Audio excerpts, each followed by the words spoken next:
Bismillahirrahmanirrahim. Assalamualaikum warahmatullahi wabarakatuh. Alhamdulillahirabbil alamin. Assalatu wassalamu ala asyrafil anbiya'i wal mursalin wa ala alihi wa sahbihi ajma'in. My name Muhammad Ilham Ramadan. I want talking about periods of English literature. There are 8 periods of English literature. First, Old English period. Second, Middle English period. And third, Renaissance. Fourth, 18th century. Fifth, Romantic period. Sixth, Victorian age. Seventh, Modernism. And the last 8th, Postmodernism. Let's talking about period of English literature. The Old English or Anglo-Saxon period, the early period of English literature, is thought to have begun with the invasion of England by German or Anglo-Saxon tribes in the 5th century AD and lasted until the French invasion under William the Conqueror in 1066. In England, it can be found in the Latin Middle Ages when monasteries were the main institution preserving classical culture. Among the most important Latin literary texts is the Ecclesiastical History of the English People, AD 731 by Beda Venerabilis, 673 till 735. As in other parts of Europe, national literature developed in regional language the parallel Latin literature. Early writings between the 8th and 11th centuries are called Old English or Anglo-Saxon.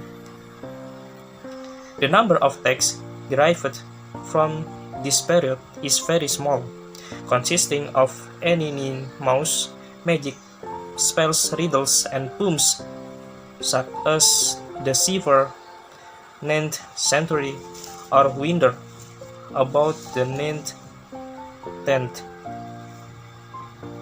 When the French-speaking Normans conquered England in the 11th century, the Davinite schism occurred in culture and literature.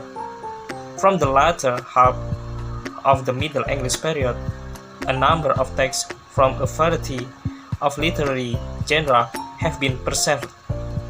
A long list includes lyrical poetry and long epic poetry with religious content, such as Piers Plowman,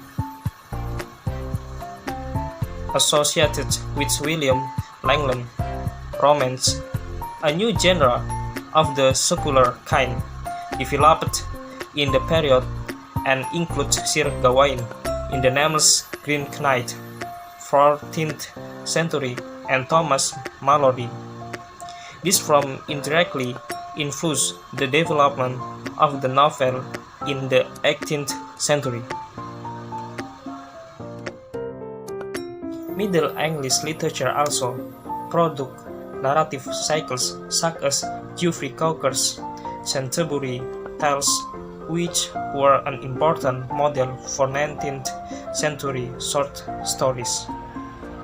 Theater having little or no drama significance resurfaced in this religiously inspired drama towards the end of the Middle Ages, and thus indirectly influenced the development of modern drama in the Renaissance. The English Renaissance is also called the early New English period, a term that focuses on the history of the language and the Elizabethan period, or Queen Elizabeth II, or Jacobean era, or King James.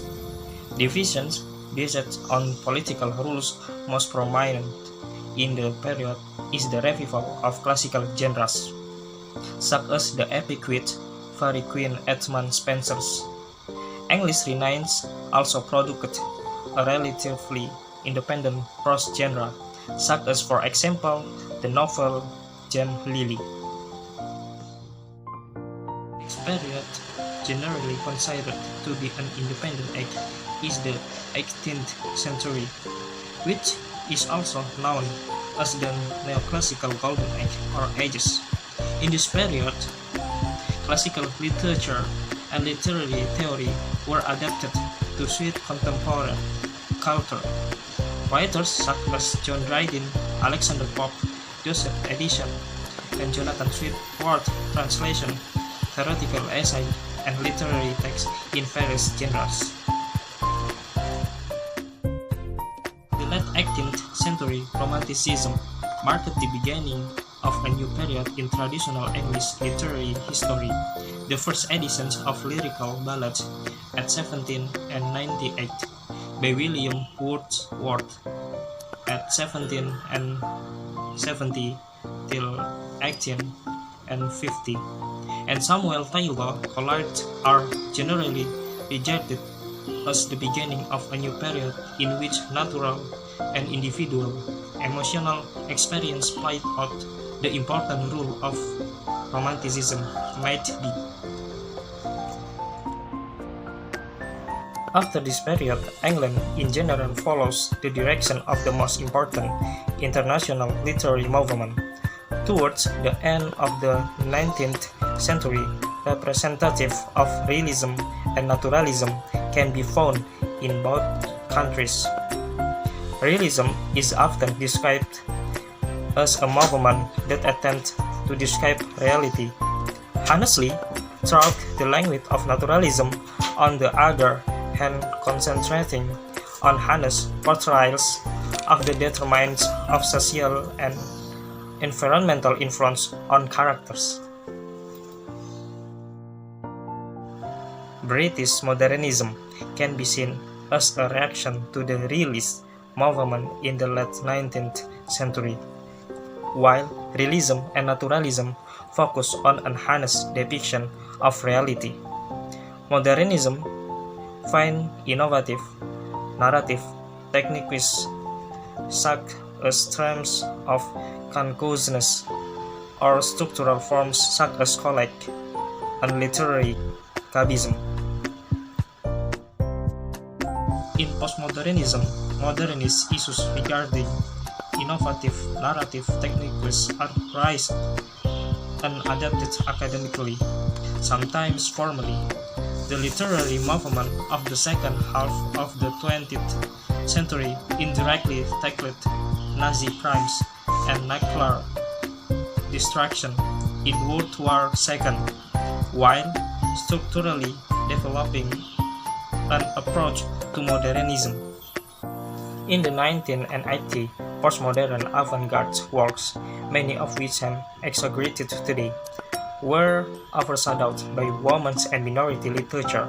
This literature, which has become immensely important over the past few decades, has occasionally returned to more traditional narrative techniques and genres, often contraction sociopolitical message, rather than academic and structural play. Writing by women such as Sylvia Plath, De Baljar, and Doris Lessing. Thanks for watching. If you find me some mistake, pardon me. And the last, Assalamualaikum warahmatullahi wabarakatuh.